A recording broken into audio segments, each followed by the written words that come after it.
मंत्री तोखन साहू ने नक्सली मोर्चे पर चल रही कार्रवाई को लेकर कहा कि नक्सली हमारे प्रदेश के लिए देश के विकास में बाधक है। उन्होंने बहुत नुकसान किया है। गृह मंत्री ने कहा है कि मार्च 2026 तक पूरा देश नक्सल मुक्त होगा। इसी दिशा में हमारे जवान मुस्तैदी के साथ बहादुरी से लड़ रहे हैं।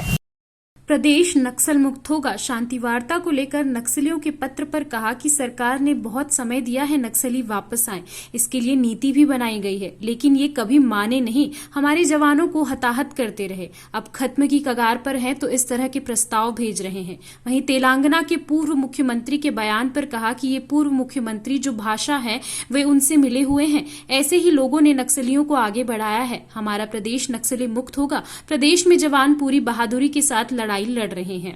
कांग्रेस पार्टी बार बार संविधान की हत्या तो कांग्रेस पार्टी ने किया है। 88 बार कांग्रेस की सरकार जब रही तब 88 बार चुनी हुई सरकारों को बर्खास्त करने का पाप तो कांग्रेस सरकार के द्वारा किया गया था। ये क्या संविधान बचाएंगे, बल्कि लोगों को गुमराह करने का काम कांग्रेस पार्टी के द्वारा लगातार किया जा रहा है। न उनके मन में संविधान के प्रति कोई श्रद्धा है, न बाबा साहब अम्बेडकर के प्रति कोई श्रद्धा है।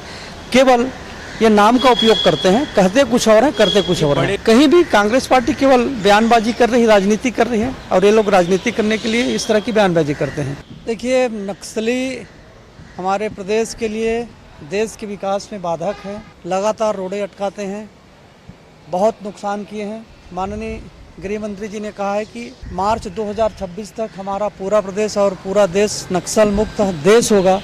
इसी दिशा में हमारे जवान बड़े मुस्तैदी के साथ, बहादुरी के साथ लड़ रहे हैं, और निश्चित रूप से हमारा यह प्रदेश नक्सल मुक्त प्रदेश होगा, पूरा देश नक्सल मुक्त प्रदेश होगा। सरकार ने बहुत समय दिया है नक्सली वापस आए, इसके लिए उनके लिए नीतियां भी बनाई गई हैं, लेकिन ये कभी माने नहीं, हमारे जवानों को हताहत करते रहे।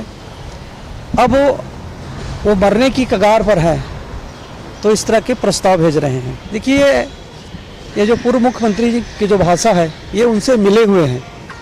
ऐसे ही लोगों ने नक्सलियों को आगे बढ़ाया है। हमारा प्रदेश निश्चित रूप से 2026 तक नक्सल मुक्त प्रदेश होगा। हमारे जवान पूरी ताकत के साथ, पूरी बहादुरी के साथ लड़ रहे हैं।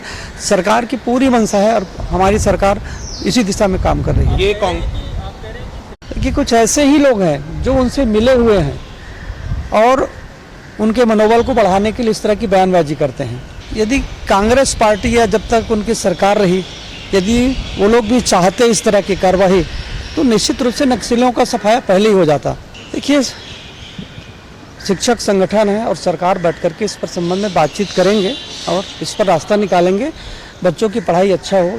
युक्तिकरण का मतलब यही होता है कि शिक्षक भी उपलब्ध हो जनसंख्या के अनुपात में और पढ़ाई अच्छी हो। सरकार की यही मंशा है।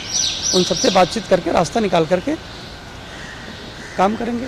देखिए, एक देश एक चुनाव इस देश के हित में है, और इस दिशा में भारतीय जनता पार्टी पहले से प्रयास कर रही है, और हमारी मंशा भी है कि एक साथ चुनाव होने से देश में जो बड़ी धनराशि की खर्चा होती है, श्रम लगता है, समय लगता है, और चाहे चुनाव कहीं भी हो, सारे देश के कार्यकर्ता उस चुनाव में लगे रहते हैं, तो एक साथ चुनाव होने से देश का ही भला होगा। इसमें सबकी भलाई है, ये राष्ट्र हित में है, और ये केवल भारतीय जनता पार्टी का एजेंडा नहीं है, ये तो पूरे देश का एजेंडा है।